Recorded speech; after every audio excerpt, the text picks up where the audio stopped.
Very warm welcome to this week's edition of the Owl and the Pussycat. We're still getting plenty of feedback, some positive, some negative, but that's what it's all about. All you've got to do is lisa.jordan@ctv.co.nz. Let's meet this week's panel, and we start with Tyra Adlam. Those with long memories may remember Let's Go Shopping. Tyra, that's a while ago. 2005 was the first time I appeared on CTV. Right. You're involved with a skin company. Tell us about that. I am Southern Skin. Southern Skin is an all-natural, very, very local skincare business. Olive oil, aloe vera and plant-based emulsifier, so we're as simple as possible. Now that's flowed on as a job for you. I mean, I know it's your makeup, costumes, psychology. What is cosplay?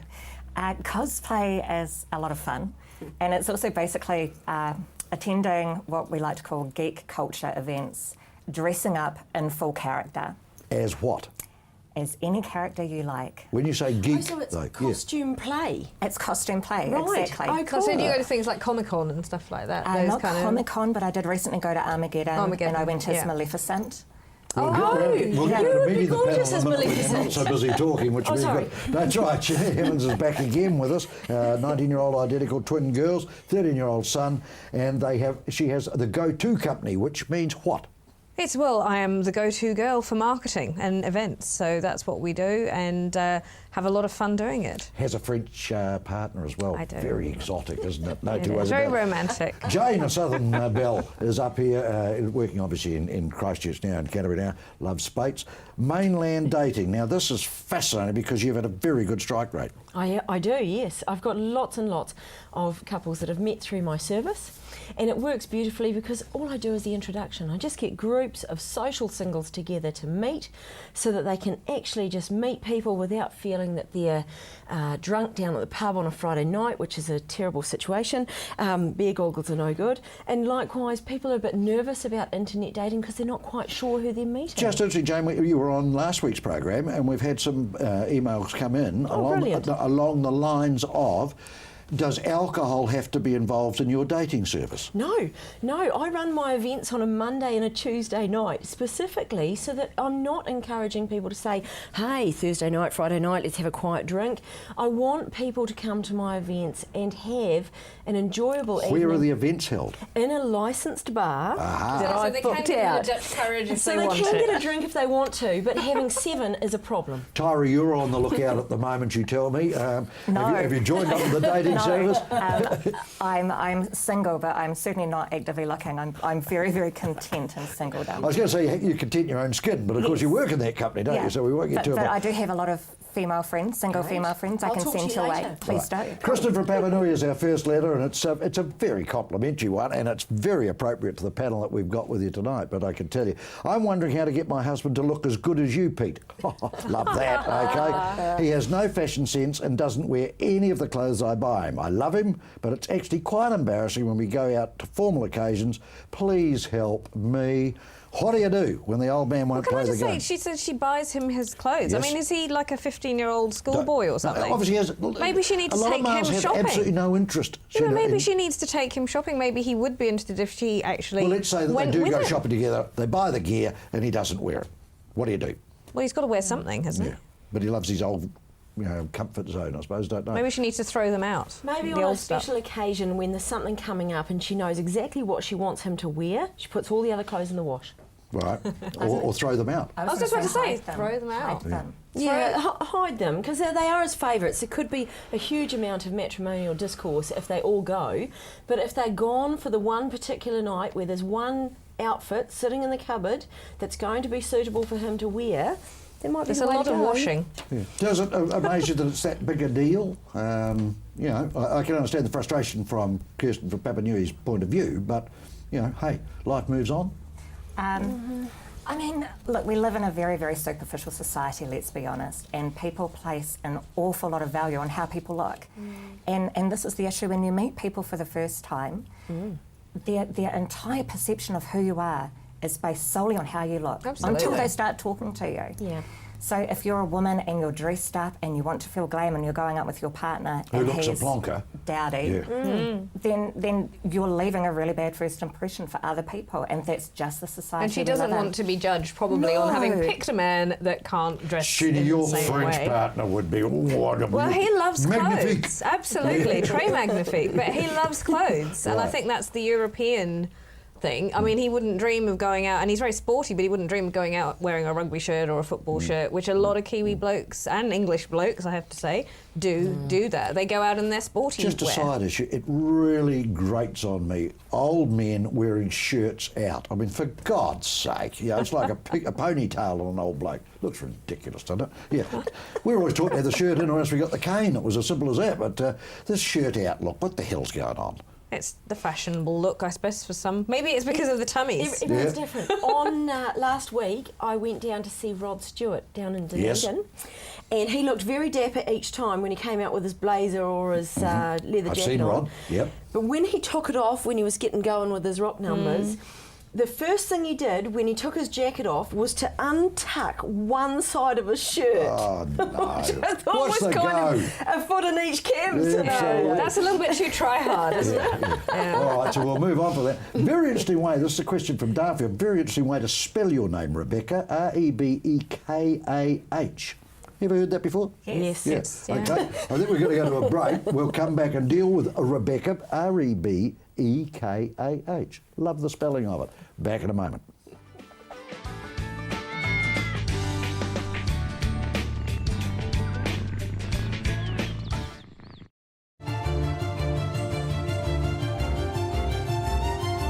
Hi, I'm Chris Lynch. Join me every Monday at 8:30 on CTV as we discuss the issues affecting you, your family, and everything to do with Canterbury. That's CTV 8:30 right here. Computer not working? Replace or repair? DIY or get a technician? Looking for parts? Thinking of upgrading? Need accessories? You've got questions, we've got answers. Global PC.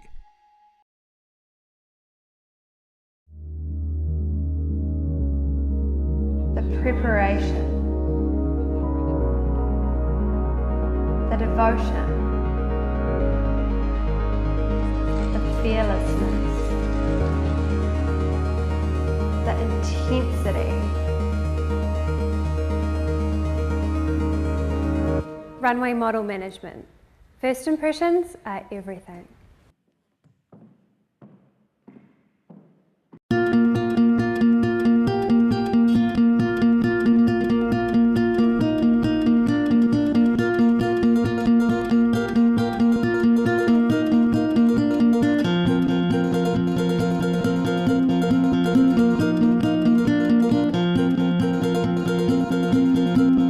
Town and Country made to measure interiors, made with care, made for you.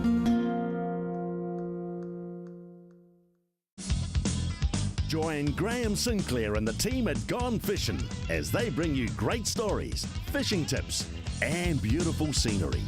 Gone Fishing, Friday night at 8:30, right here on CTV.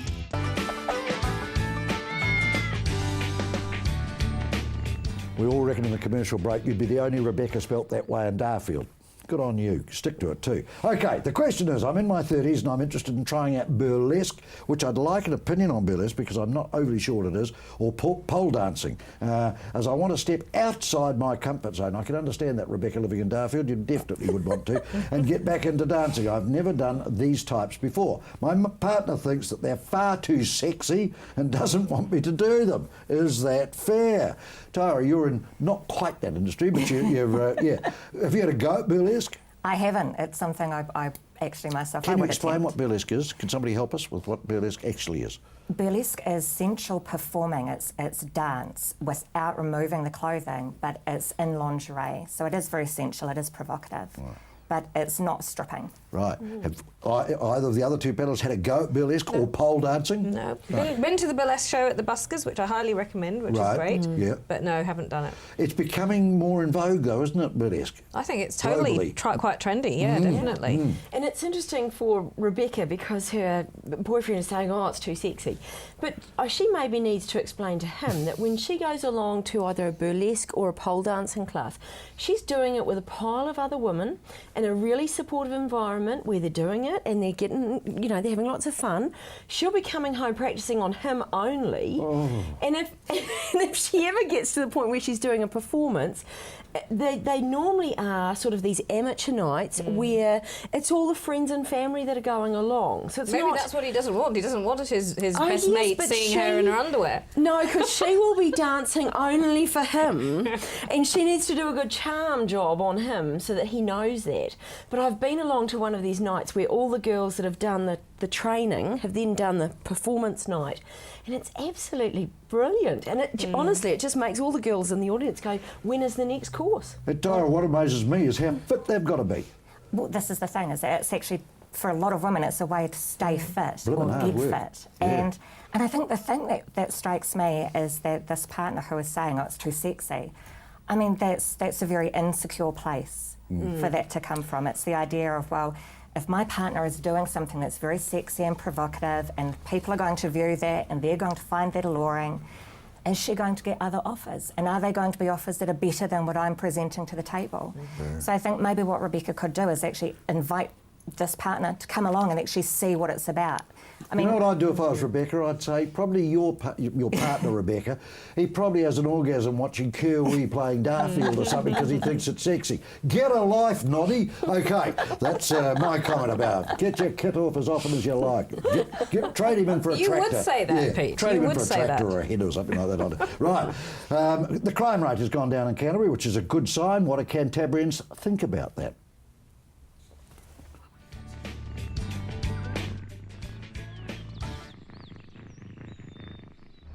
I've never felt unsafe in Canterbury.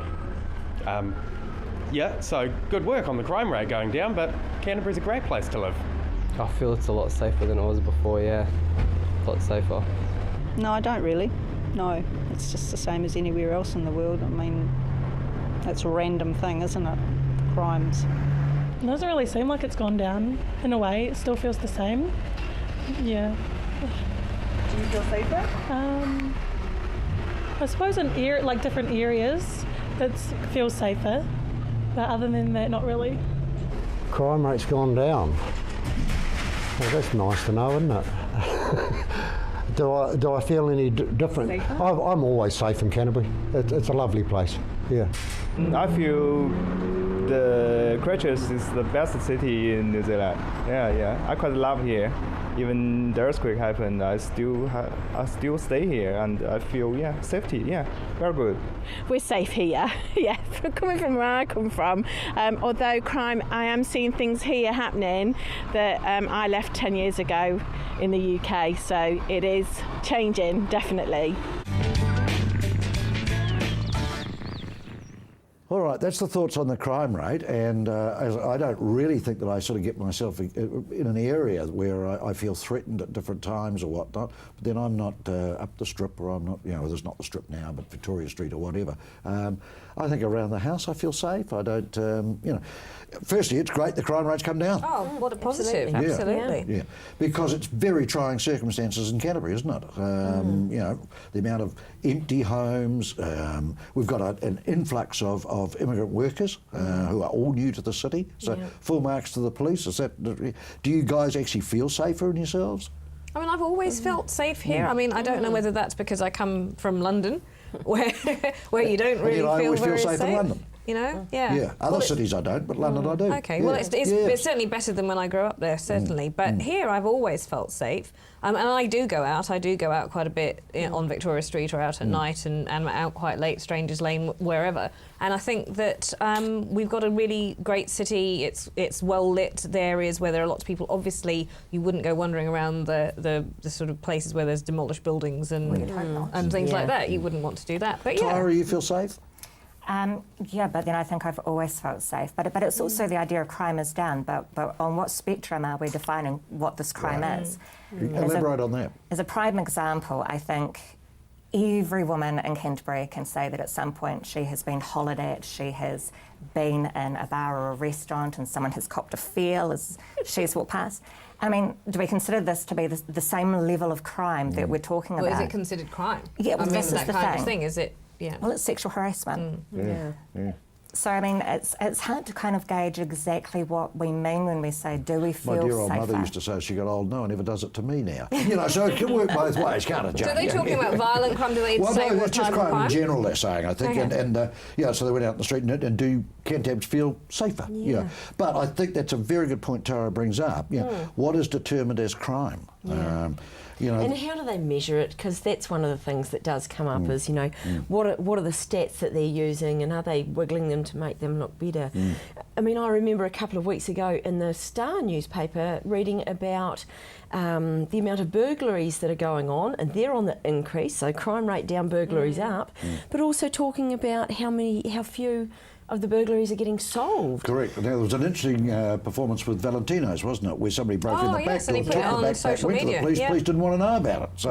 So that would not be in the crime figures unless they'd followed it up. Yeah, and one of the things that I found interesting in that article was, of course, in the modern age, we've got this lovely technology, and so people have got footage from their home camera system or however they've done it, and they've got footage and the police, you know, aren't particularly interested in following it up, so they're putting it on social media, onto their Facebook page saying, hey, this is what's happened, and of course it goes through all those people, and crimes are getting solved that way by, you know, presenting at the police station saying vigilantes. yeah, you know? Can we but- just swing it a little it's bit, interesting. though? Tara, you're out, and Shini, you're out and about and whatnot.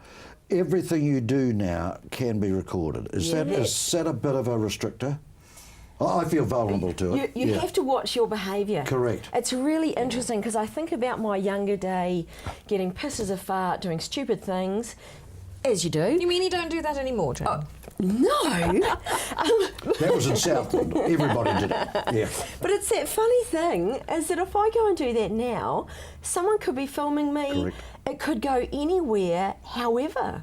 And it's, you know, it's really interesting because you don't know where the boundary of your freedom is to, and who says that they can... Tara, you're out it's and about. Do you interesting. think about that you know, what your behaviour could well be recorded, used against you? To be honest, it's not something I ever put too much 'Cause you'd never weight or thought misbehave. into. But certainly, after attending Armageddon and being all dressed up in costume, it was phenomenal just walking around and the number of cameras that were going off, and suddenly realising I have no control over this. No control.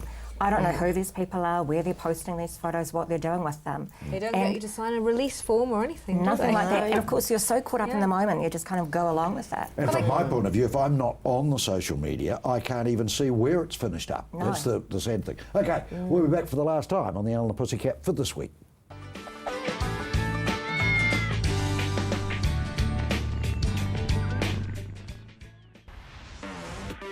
With all the latest innovations in the world of technology, Shift has everything you need to stay informed and in the know.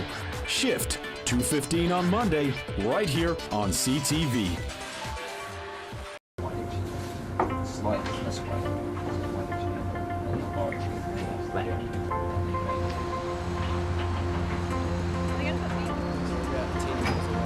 Opus is recreating the heart of Canterbury. From large-scale projects to commercial buildings. Your design, your vision. Opus.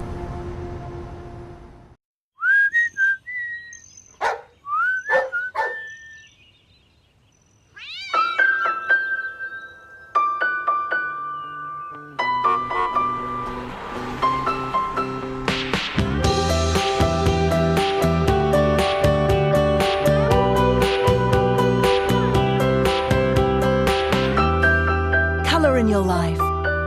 Colour Steel, the roof of New Zealand.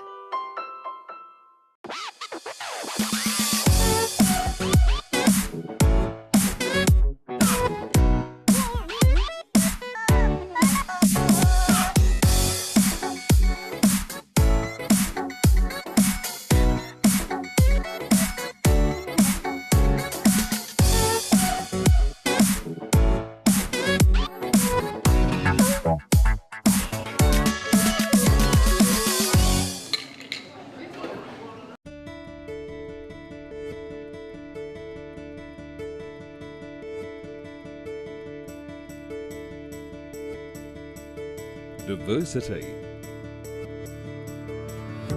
No deposit. Instant finance. Convenience. Open 7 days. Austin Motor Company. Drive It showcases the new arrivals to the motoring world, comparing and testing the latest models to discover which one is the best. Drive It, Sunday afternoons at 2:30, only on CTV.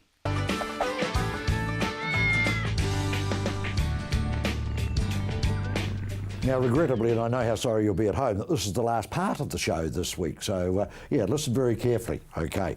Right. This is from Anna in Rangiora, women, and I'm getting married. It's so hard to stick to a budget, though. My husband-to-be has expensive taste, whereas I want to get a good deal and go for the cheaper option. Do you think we should save money on the wedding to spend more on the honeymoon, or blow it all on the wedding, says Anna in Rangiora? Can I say first thing? I mean, she's really lucky she's got a husband-to-be that doesn't want to watch the pennies, because usually it's that way around and not the other way around. Right. I think it's pretty amazing. She should probably be quite happy about that. But I'd go for experience every time, honeymoon. Right. I'm thrifty. I would be inclined to say, you know, scrimp on the wedding, scrimp on the honeymoon, and put any of the rest into investment for when you retire. Yeah, and it's interesting too, because it's a nice idea that your wedding is a one-off day and it's a special day and do the best you can. But the reality is it's all about you and your husband getting married, and that's all it needs to be. Having all your friends and family come round is just part of the parcel. So they don't really care if they get a sausage and bread or a 3-course bloomin' meal. They just want to celebrate with you. And about a month later, the number of bride and grooms that say, why do we befull that money at that, you know, if they're trying to buy a home or something like that. So, but you can't tell them. I had two sons. I think a honeymoon, I mean, if it's all about experience and creating memories, and you can do that much more with, you know, going travelling and doing something that you've never, you know, going to somewhere where both of you have never been and having that experience and shared memory. I think that's far more valuable than blowing it all on. And I would agree 100% with that, particularly as newlyweds. Yeah. As what? As newlyweds, Yes. to do that experience as newlyweds. I mean, it is a The thing really that a skill intrigues me day. is, though, the number of couples that have lived together for 10 years, which is probably longer than their marriage is ever going to last. And we also cynical, Pete. Well, look at the stats. Stats will tell you. What's the average length of a marriage now? It's not great. And they biffed all this money at it. Do they need a honeymoon if they've been living together for 10 years, for God's sake? Well, yes, I They think still so. do. They still do. Still It's do, part yeah. of it. Okay. I've got some friends that are getting married in Easter next year, and they've done a really cool thing for their wedding. They've been together for years, second time marriage for her. They've got 2 kids. They've got the toaster. They know they've got everything they need. And so they said, right, we'll have a good old-fashioned shindig. They're doing it in a fancy winery down in Queenstown, and they're putting on the meal, they're putting on the venue, the band, but what happens is the gift registry is that you go online and you buy bottles of lovely Central Otago wine that we drink at the wedding. What a Now lovely idea. that is a bloody good idea. Terrific. Because I can drink as much as I bloody well like because I bought the stuff. Good on you. Yes. Yeah, and not even feel guilty. Exactly. It leads on. There's a question here, you know, do you let parents invite guests of their own? If they're putting the money into the wedding, should they expect to be allowed to do this? That's always an interesting That's a tricky one, isn't it? It's Yeah. really tricky because you know that your parents want to invite Jim and Wilma, and you've really never liked them. Never seen them, probably. Well, possibly as well. It's like, whose day is it? Isn't that really what it comes down to? It's But who's the paymaster? Well, but is that the way that it is these days? Because I think more people are paying for their own weddings these days than having parents do it. I think That's they're right. prepared. Nobody expects parents to pay for everything. So I think that argument is slightly old-fashioned. You know, it's not like, oh, well, I've got 3 daughters, how am I ever going to pay for them all to get married? I don't think, you know, you pay for your own. I don't know anyone who's had... I had an interesting one. A niece of mine got married, and they're marrying they were mature people, 38, or had never been married before, but they were marrying. They had everything, you know, in the house and everything. So could you just give money? And I'm thinking, you know, what value do you put on a wedding gift That's when hard, it's money? yeah. You know, Yeah. They wanted it towards a travel fund. How would you deal with that, Tyra? What do you do? And at the risk of sounding terribly horrible, I think it would Well, depend you're thrifty. What would you miserable It old would tart, what depend you on, do? on how close you feel to the couple. If it was someone that I absolutely loved and adored and knew, you know, most of my adult life, well then I'd be prepared to throw How much? a couple of hundred at them. Right. If it's someone that I've known a brief amount of time, $50. Right. On your way. Is that fair, guys? Is that I think it's actually really dangerous because, you know, just cold hard cash doesn't look as impressive as a gift. You know, a $50 note compared to a present that's $50 and it's wrapped up and it's beautiful. You know, there's no drama, there's no excitement in giving somebody money. I really find that quite hard. I think it's quite rude, but I was brought up never to do that with, you know, don't give people money. Well, of course, the problem we've got with that is that in my day, you know, you got about 6 irons and 2 Electroluxes, and that was your lot, you know, but that's all they did. Well, that's why wedding registries are good. There we go. Kate in Christchurch has got a problem. I've recently broken up with my partner. During our relationship, we bought a dog together, who we both love to bits. Now we're in the awful stage of fighting over who gets to keep him. We would both be devastated if we couldn't keep him. How on earth do we work this one out? I need to start watching Judge Judy. Judge Judy deals with us all the time, and it's exactly what you said. It's shared custody. I know people that have shared custody of dogs. Really? Yes. Yeah. I was going to say that's the only solution. I mean, how do you make that decision? I don't know. I mean, I've got two this is Kate's friends problem. who, one of them they do week about, just like your children in a divorce. Yep. From house to house. Yeah, and then the other one does. The dog is with the lady during the week because she doesn't work, and then on the weekend goes to the guy. What happens to counselling for the dog? How's the dog feel about it? But the dog's so excited. You know what a dog's like. I mean, it leaves the house for 5 seconds, comes back, and it's all excited to see you. So it doesn't really matter to them. They're excited. And there's also the idea that this dog, and it's the same with children when marriages break up, and you go and stay with mum, you go and stay with dad, and it's the same with the animals. It's the best of both worlds because you're getting as much love as possible, rather than being in an environment that can be quite aggravated. Don't fight over the dog. That will cause a Joint custody of a dog. Yes. I'll go to the pictures, I tell you. Okay, let's move on. This is Molly of Redwood. I'm constantly baking for my family, but I've run out of ideas of what to make. They're getting bored with the same old biscuits and cakes. What can I suggest? Well, can I suggest that you actually buy the Annabelle Langbein book or the Spates book, and it's so simple you could be baking for 100 years. I would also suggest that you teach your family about gratitude. If they find that it's now boring, stop baking, stop giving them that luxury and make them appreciate it. I don't bake. I've never baked for my children. They do it themselves, and it's been really good for them. Jane. Can she send some in? She what? Can she send some in? Yeah, we will be the test panel. How's that, Molly, if you could do that for us? But honestly, there's so many inexpensive recipes now that you can vary it. Surely Also, you can actually go to the supermarket and buy stuff, and it's actually Cheating. not that expensive. Molly likes to bake, but she likes to be appreciated. But I don't think you can possibly run out of ideas of what to bake, old girl. Well, I think living in a technological world, Google is your friend. Yeah. Absolutely. Molly, do you Google? Don't know that a Molly would Google. Stop it. She might not. Jane does, so Molly will. Molly will, absolutely. All right, that's it for another week. We'll be back next week with another panel, and keep the mail coming in. lisa.jordan@ctv.co.nz. Have a great weekend and a great week, and we'll be back same time next week with the Owl and the Pussycats.